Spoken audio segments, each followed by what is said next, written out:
For our spiritual leadership video, I'm filming today from the grounds of the state capitol in the city of Austin. This is the tallest capitol in America. It's even a few feet taller than the U.S. Capitol. This particular place has a significance in my own family. When I was a kid, I used to catch the bus in North Austin. I'd come down here. My mom worked in an office building a few blocks from here, and she would walk up here during her lunch hour and meet me, and I'd feed the squirrels, we'd eat lunch together, and then she'd go back to her office after lunch, and I would go down and catch the bus. A stop for the bus was just a few blocks from here, catch the bus and go back to my home. In addition to that, in my family, there's a historical significant event that occurred here.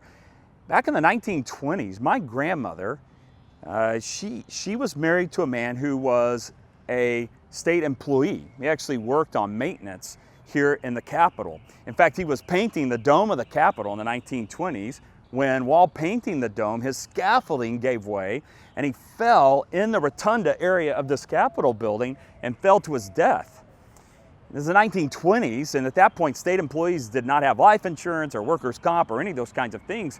And the legislators, who were literally working a few hundred feet from where my grandmother's first husband died, my uncle's dad died, they were small children at the time. The legislators, in order to support this single mom with 3 small boys, they passed legislation to name my grandmother the keeper of the paintings in the Capitol.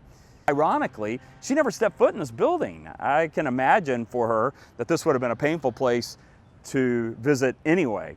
But they paid her $500 a month for several years, which was a king's ransom at the time, in order to help this poor grieving widow with these 3 small children, 3 sons, in order to help her out and raise them, and provide resources to raise them. They passed legislation for my grandmother to be called Keeper of the Paintings. Now, that kind of legislative action occurred by individuals who mostly had never met my grandmother. They'd heard the story, they obviously knew of the situation because the man had died just a few hundred feet from where they worked and where they walked into this building every day. They saw the location where he died, but they passed legislation in order to try to fix a wrong. And so a lot of times when we think about leadership, we think about leadership at that kind of global level.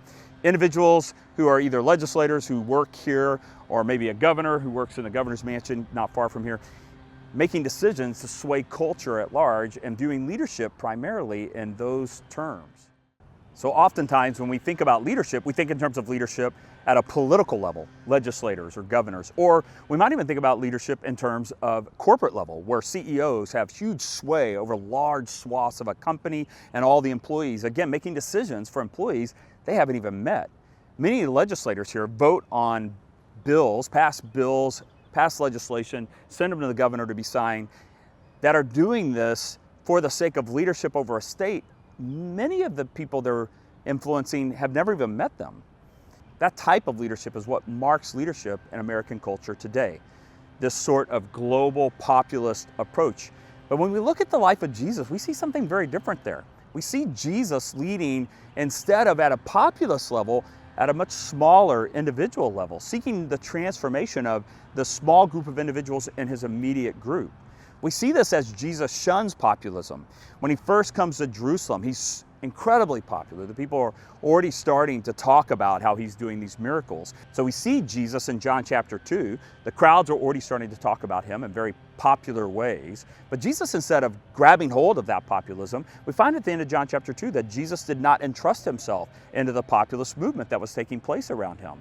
It says that Jesus knew what was in the heart of humanity, and because of that, he didn't entrust himself to the group. And we see Jesus throughout his ministry live this out. In John chapter 6, Jesus feeds 5,000, which was massively influential, and the crowd begins to follow him the next day, hoping he'll do another miracle. And instead of grabbing hold of populism, instead he goes a different direction. In fact, I wonder if Jesus had a PR consultant or maybe a press secretary, like many of the legislators have, that maybe they would have encouraged him to go a different direction. I can hear a PR person or a press secretary saying to Jesus, pulling him aside and saying, hey, let's take a different approach with our theme or our approach. But instead, Jesus confronts the crowd with the hard message that is to follow him. By the time he's done, at the end of John chapter 6, the crowd has left. He turns around, there's a few disciples still there, and he turns to them and says, are you going to leave as well?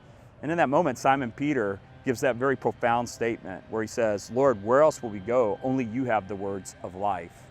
It is striking that after the resurrection of Jesus, that he decides to appear first to a group of women at the tomb and then to his fearful disciples who've locked themselves in a room.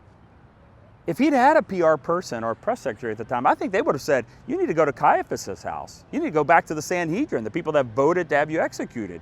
You need to go confront the Pharisees, these religious leaders of the nation of Israel, or go talk to Pontius Pilate and tell him, hey, we've got a Roman Empire decision to make here. I'm back from the dead, remember me? And instead, Jesus, instead of going that popular route of saying, I'll appeal to the Sanhedrin, I'll go after the religious or political leaders of his day or the financial wealth of his day, instead, he goes back to a group of impoverished fishermen, these 12 men who are afraid of their own shadow, and instead goes to them and says, you, through the power of the Spirit and with the message I've given you, you'll turn your world upside down. And so we see in that Jesus models, not just for his disciples, but I think models for us as well, that the primary approach to spiritual leadership in the likeness of Jesus is the entrusting of the truths of Christ, the life of Christ, into the people in our immediate surrounding. So for us, for you, or for me, who is that individual? For some, this may be the investment of people in a church group or in our own home, or maybe it's an investment in a sports team where you're concerned about your teammates. You're invested in them and what is good for them and their walk with God and their honoring of Christ with their life. And so instead of seeking out, well, if we can get the CEO to make a decision that's different or the legislators to make a decision that's different, that'll change the culture. Jesus instead models for us a very different approach to leadership, and that is the entrusting of the truths he's given us into the individuals around us. And so there's a pointed question here for each of us, is who's that for you, who's that for me? Who are the people that God has entrusted to our care, to our influence, individuals to whom we should be pouring into, to seek out their good, their joy, to seek out their walk with God? Who is that person for you? Who is that for me? Who is God given to you and to me to entrust these truths and to see them transformed by the work of his Spirit?